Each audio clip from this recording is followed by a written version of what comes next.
So yesterday, in-inform tayo ng mga kaibigan natin sa DOH na tinanggal na daw tayo sa system, so hindi na daw tayo pwedeng mag-refer ng mga gagamutin sa iba't ibang ospital. That might be the price we have to pay. And we know, we don't have enough personal resources para ipagamot lahat. Pero, we have enough resources to hire buses. So kung by Monday o Tuesday, DOH, hindi kayo mag-ayos, ibubus ko lahat ng kamag-anak ng pasyente para mapirmahan nyo, para mapagamot yung mga pasyente. Kasi hindi naman ako aatras eh. Di ba? May sakit sila, ang dami-dami yung pera, abroad ka ng abroad, Mr. Secretary. Picture ka ng picture kasama ng mga nasa vape. Di ba?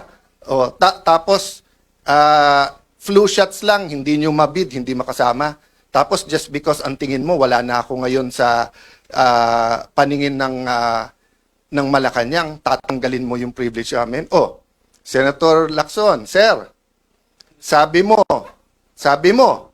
hindi pwedeng gamitin ang AIX, hindi pwedeng gamitin ang TUPAD, hindi pwedeng gamitin ang MAIP sa politika, at hindi dapat nag-iipitan. Oh, sir, nagsusumbong ako sa iyo. Kung hindi ako magsumbong sa iyo, magsusumbong ako sa Tulfo.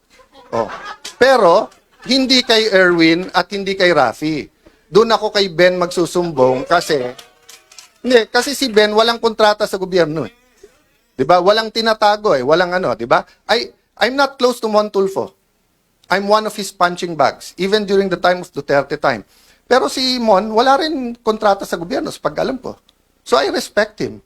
Even if he's not in favor of what I'm doing, kahit tinitira niya ako. I also respect Ben, nakikita-kita ko, di ba?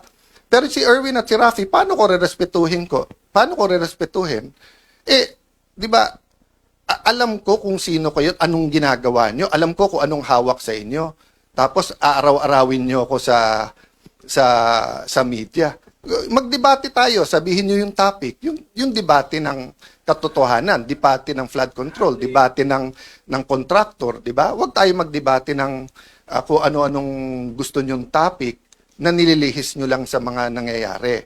So again, mga kasama, tama yung narinig nyo, inuumpisahan na kami. Actually, to be fair ha, for a long time, Senator Amy and Senator Bongo, pinagtatanggalan din ng mga pondo. So, ang sabi nila, daan-daan bilyon ang para sa ayuda at hindi ito pwedeng gamitin sa pagpapabango, which is not true ha, also.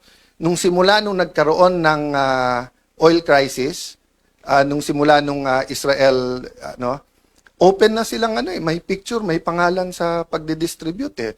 Pero okay lang kasi at least nakukuha ng tao. So don't get me wrong ha. As long as yung mga pasyente na asikaso, it doesn't have to pass through my office. Ang problema, pumunta sa opisina nila, sila nagsasabi, pumunta ka sa congressman, senador.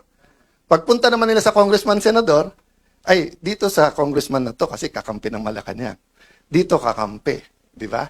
So, let me address myself to Senator Win because paulit-ulit siya nung siya ang chairman ng Committee on Finance. Sabi niya, walang politika sa pondon to. And I believe him. I believe him. When he was chairman of Finance, sabi niya, walang politika, pare-pareho to. At yung amounts natin bilang mga senador, walang lalamang, pare-pareho tayo. O, Senator Win, you're now the Senate President. May DOH Secretary ka, namumuliti ka. O, the ball is in your hands.